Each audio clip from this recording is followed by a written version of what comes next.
E aí, pessoal, tudo bem? Beleza?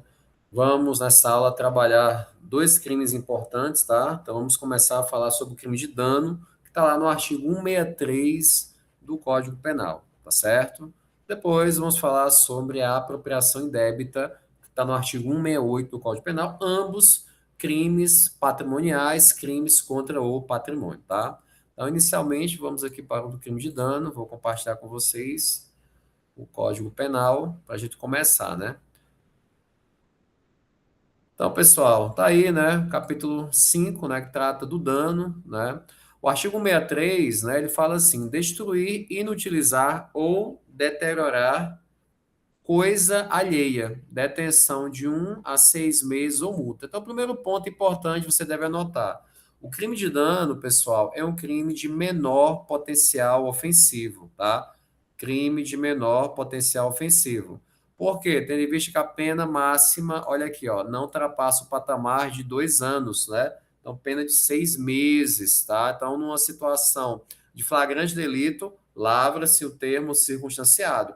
Da mesma forma, se for instaurada uma investigação, vai ser instaurado o quê? Um termo circunstanciado. Não vai ser inquérito policial e, no caso de lavratura de um flagrante, não vai ser lavrado um auto de prisão em flagrante, mas sim um termo circunstanciado, né, de ocorrência, beleza?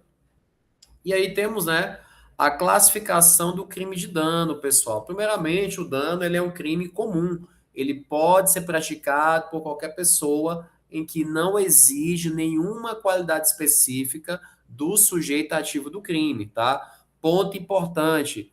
O crime de dano, olha só, como fala aí, ó, destruir, inutilizar ou deteriorar. Então, obviamente, trata-se de um crime material, pois para sua consumação exige a ocorrência do resultado naturalístico, tá certo? É um crime material, tem que ter uma perícia para constatar esse dano. Então, em muitos casos, a gente pega, por exemplo, um indivíduo, né, que na discussão com a mulher, pega lá o celular dela, quebra no chão, e esse celular a gente manda para a perícia. Ou, a depender da situação, a gente faz uma foto do telefone, né, descreve o dano que ele consta, né? E pede para a perícia fazer uma perícia indireta, até mesmo para a vítima não ficar, né? Sem o seu aparelho celular, tá certo? Da mesma forma, o dano é um crime doloso. Não existe o dano culposo, tá, pessoal? Então, o dano é um crime eminentemente doloso. Não há a previsão de dano culposo, tá certo? Não há o dano na modalidade culposa. Ainda, o dano é um crime, né, de forma livre. Você pode praticar o dano de qualquer maneira, né? Ponto importante, né? Veja só, destruir, utilizar, deteriorar, então é um crime não transeunte. Por que ele é não transeunte? Porque ele deixa vestígios. Então, se ele deixa vestígios, né, como eu já falei, é imprescindível, né, a realização do exame de corpo de delito direto e direto, a perícia, né? Então, deixa vestígios. Então, é um crime não transeunte, tá certo? Beleza, pessoal? Ainda é um crime unissubjetivo de concurso eventual, ele pode ser praticado por uma pessoa, mas o dano admite aí o concurso de agentes, tá certo? Da mesma forma, é um crime plurissubsistente, né? É possível a conduta tentada, né, do dano, é possível, né? Como é o caso da tentativa branca, ou quando não for, né, não há uma produção de um prejuízo significativo, então tem um dano tentado, tá certo? E é um crime instantâneo, pois o momento consumativo é um momento determinado, né, no tempo, tá? E aí, pessoal, como vocês podem observar aí, o dano, né? Ele pode recair sobre animais, né? Aí não, se o dano recai sobre animais, por exemplo, professor, um animal não é coisa, mas aí se eu tenho um dano contra um animal, né? Ele contra um animal silvestre, um animal doméstico, aí nesse caso não é crime de dano, né? Óbvio, né? É um crime de maus tratos contra os animais, né? Apesar de a gente falar assim, o animal ele que parece uma coisa, mas ele não é uma coisa, né? É um ser vivo, né? É um ser vivo, ele integra o meio ambiente, ele integra a fauna, né? Então, o animal ele não pode ser vítima do dano, né? O que ele pode ser vítima é justamente, né, do crime de maus tratos, tá? Então, esse é um ponto aí importante, beleza? Como se pode observar, né, um crime que é contra o patrimônio, tá? Então, pode ter como vítima pessoas físicas, como também eu posso ter o dano contra pessoas jurídicas, exatamente. Posso ter uma pessoa jurídica aí, né, como vítima do dano, da mesma forma, né, protegido, beleza? O bem jurídico, no caso, o patrimônio alheio, tá? E aí, os núcleos do tipo, né, pessoal? Como fala aí, ó, primeiro núcleo, primeira conduta, destruir, né? Eu vou eliminar a coisa fisicamente, tá? Destruir é isso, tá? Então, é o dano, até a doutrina fala que é o dano físico total. Então, literalmente, eu vou destruir, né? Eu vou acabar com aquela situação. Então, tem um automóvel, uma moto, né? Vou tocar fogo nela, vou destruir ela completamente, uma casa e por aí vai, né? Inutilizar, e o bom é que o objeto material do dano pode ser tanto bem móvel como bem imóvel, né? Isso vai ser importante. Posso ter um imóvel como objeto material do dano. Inutilizar, pessoal, é justamente, né, tornar a coisa imprestável, né? Não serve mais para nada. Então, a inutilização também configura dano, tá? Já a deterioração já é mais leve do que a inutilização, né? Eu vou ali, né, de certa forma causar um estrago, mas também não vou inutilizar o bem, né? Então, esse é um ponto também, tá? Importante. Vou quebrar a janela de um carro, então estou aí deteriorando o veículo, não estou destruindo o veículo. Destruir o veículo, eu toco fogo nele inteiro, por exemplo, né? Tá? Ou, por exemplo, quando eu danifico o eixo, né, ali, né, do veículo, então ele fica inutilizado, né? Ou quando eu provoco o disparo dos airbags, né? E por aí vai. Tá certo, pessoal? Então, isso também, né? É um ponto importante, beleza?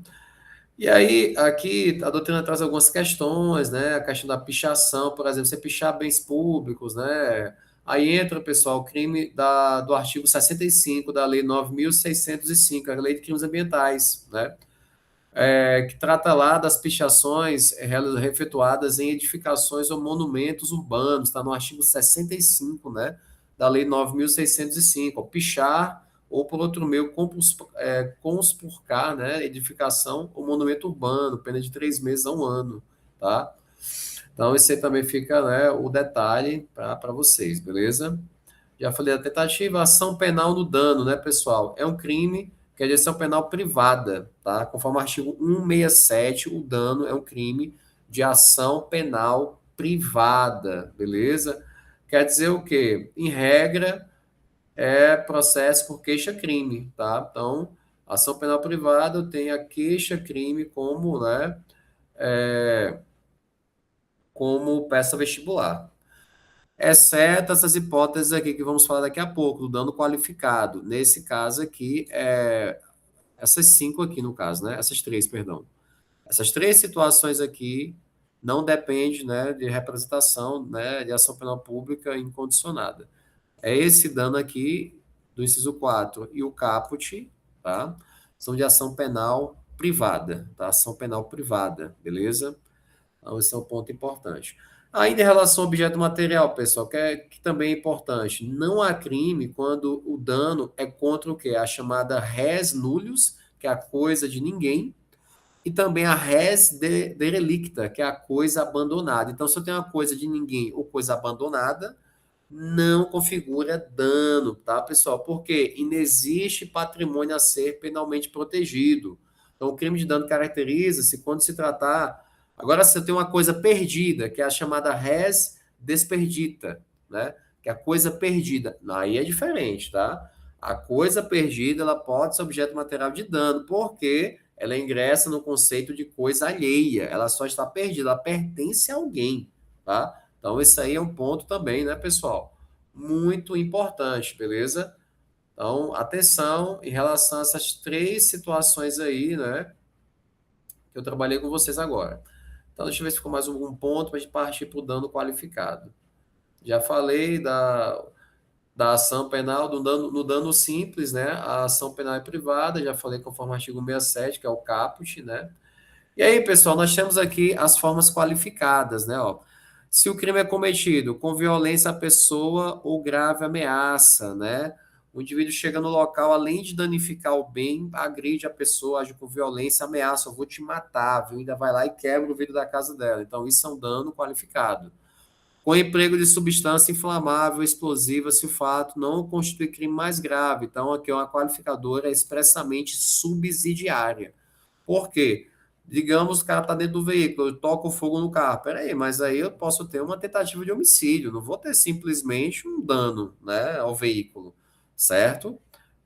Então, esse é um ponto importante. Ó, dano contra o patrimônio da União, Estado, Distrito Federal, de município, de autarquia, fundação pública, empresa pública, sociedade de economia mista ou empresa concessionária, vou botar aqui, ou empresa concessionária de serviços públicos, né? Esse aqui é muito comum, esse último aqui, viu? Tá?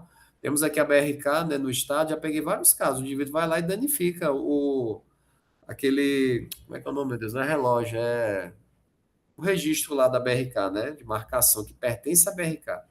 A pessoa vai lá e danifica. Já peguei caso, tá lá a câmera filmando, né, na residência, o indivíduo lá danificando. Então, isso configura dano qualificado, tá? E aqui, pessoal, temos também dano por motivo egoístico ou com prejuízo considerável para a vítima, tá? Essa situação aqui é de ação penal privada, tá? Ação penal privada, o CAP de ação penal privada, e o inciso 4 é de ação penal, acho que é pública condicionada à representação. Vamos aqui no artigo 67, só para confirmar. Deixa eu voltar aqui, abrir lá na lei. Está no artigo 167, está aqui, ó. Isso mesmo, ó. Os casos do artigo 63 do inciso 4 do seu parágrafo único do artigo 64, somente se procedimento de queixa, é ação penal privada mesmo, tá? Tanto o 63 caput como o inciso 4, né, do seu parágrafo, que esse aqui, ó, o motivo egoístico e tal. Então, aí são de ação penal privada, tá? Ação penal privada, beleza? Tranquilo, pessoal? Então, em relação ao crime de dano, é isso, né? Acho que a doutrina traz alguns pontos importantes, leiam depois, né? A questão do motivo egoístico, né? Que é uma forma de motivo torpe, tá? Então, vou destruir o carro da vítima porque ele é idêntico ao meu, até a doutrina traz isso aqui, né? Motivo egoístico, né? Ah, não gostei do carro dele, ou o carro dele parece com o meu, então eu quero ter exclusividade. Vou lá e danifico, né?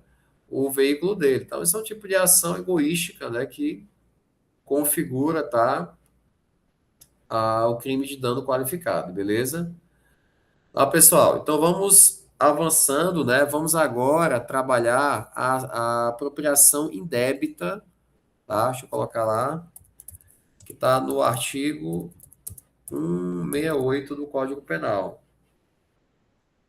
A apropriação indébita está aqui, ó, no artigo 168 do Código Penal. E na aula mais à frente, vamos trabalhar a apropriação indébita previdenciária também, certo? Eu não ia trabalhar ela não, mas acho ela importante. Trabalhar a apropriação indébita previdenciária, crime de competência federal, né? Achei interessante trabalhar, beleza? Então, pessoal, vamos aqui na apropriação indébita. Então, fala aqui, apropriar-se de coisa alheia móvel de que tem a posse ou a detenção. Pena, reclusão de 1 a 4 anos e multa. Crime de médio potencial ofensivo, porque a pena mínima não ultrapassa o patamar de 1 ano, então cabe a suspensão condicional do processo, que é o suscício processual. Cabe, por exemplo, acordo de não persecução penal, né, o ANPP é possível também nesse caso, enfim, né? Então, pessoal, em relação à classificação da apropriação indébita, né, temos aí que é um crime comum, ele pode ser praticado por qualquer pessoa, não exige nenhuma qualidade específica do sujeito ativo do crime. A apropriação indébita é um crime material, pois para sua consumação exige um resultado naturalístico, o ato de se apropriar do bem móvel, né, tá? Alheio. É um crime doloso, não admite modalidade culposa, tá? Ainda, a apropriação indébita é um crime de forma livre, admite qualquer meio de execução, é um crime unissubjetivo, unilateral ou de concurso eventual, pode ser praticado por uma única pessoa, no entanto, né, admite aí o concurso de pessoas. Ainda é um crime unissubjetivo ou de concurso eventual, então admite aí, né, o concurso de pessoa, como eu falei, plurissubsistente, tá? Já ter falado isso, né? Então, na apropriação indébita é um crime plurissubsistente, que é a apropriação indébita propriamente dita, né? Mas temos a apropriação indébita no ato de negar restituição, né? Então, se eu me aproprio, é plurissubsistente. Então, cabe tentativa. Agora, quando eu nego a restituição, né, a pessoa vem pedir, eu falei, não vou devolver. Então, nessa situação, que é a negativa de restituição, pessoal, nessa apropriação indébita, ela é unissubsistente. Então, não vai caber a conduta tentada, beleza? Não cabe. E é um crime instantâneo, né? É um crime instantâneo, pois o momento consumativo é um momento determinado no tempo, tá certo? E aí, pessoal, quando a gente fala de apropriação indébita, o que é que pressupõe? Uma quebra de confiança, né? Uma quebra de confiança. Então, tem uma inversão do ânimos da posse. Então, inicialmente, eu só ia usar o bem para alguma coisa e tal, eu vou lá e me aproprio dele, tá? Então, tem essa quebra de confiança, beleza? Tá? E até a doutrina fala, ó, mão de obra não pode ser objeto de apropriação indébita, né? Então, contratei um pedreiro, agora vai trabalhar para mim, não mais para você. Não existe isso, né? Tá? A relação dos objetos, né, da apropriação indébita, coisas fungíveis, né? Para a doutrina não pode ser objeto da apropriação indébita. Já para o STJ, coisa fungível pode. Coisa fungível, por exemplo, o dinheiro. O dinheiro é uma coisa bem fungível, né? Tá? Então, o dinheiro ele pode ser objeto. Temos a questão da apropriação indébita de uso. Ela não é punida, pessoal. Então, não se pune a apropriação indébita de uso. Me apropriei só para usar, depois eu vou devolver, né? Isso não existe, tá? Outro ponto também. A ação penal, ela é pública, né? Incondicionada, tá? Pública e incondicionada. E a questão do bem, do objeto jurídico, aqui do bem jurídico protegido, é um crime contra o patrimônio, então é o patrimônio, mas especificamente em relação à propriedade e à posse legítima de bens móveis, tá? Então, eu não posso ter uma apropriação indébita de um bem imóvel, tá certo? Não pode. De um bem móvel, sim, beleza? E aí, tutela-se a propriedade ou a posse, né? E a posse legítima. E aí, como fala aí, né, no tipo penal, o objeto material tá aqui, ó, coisa alheia móvel, tá, pessoal? Coisa alheia móvel. Então, não há crime na apropriação de coisa alheia imóvel, tá? Então, imóvel não. Pode ser outros crimes, como estelionato, a depender, né? Enfim, tá? Então, não tem cabimento, tá? Como eu falei, coisas fungíveis, né? Tá lá no artigo 85 do Código Civil, ó, são os móveis que podem substituir-se por outros da mesma espécie, qualidade e quantidade. Então, o dinheiro é um grande exemplo disso, né? Tá? Então, essa divergência, a doutrina entende que não pode, mas o STJ entende que sim. Então, para o STJ, é perfeitamente possível a apropriação indébita de coisas fungíveis. A doutrina até traz a jurisprudência do STJ em relação a isso, né? E aqui, pessoal, o núcleo do tipo, né, fala apropriar-se, né? Então, quando fala apropriar-se, é tomar como próprio uma coisa que pertence a outrem, né? Então, pessoal, é imprescindível a apropriação, ou seja, o sujeito, legitimamente, ele exerce a posse ou a detenção de um bem. Então, ele tem a posse legítima ou a detenção legítima.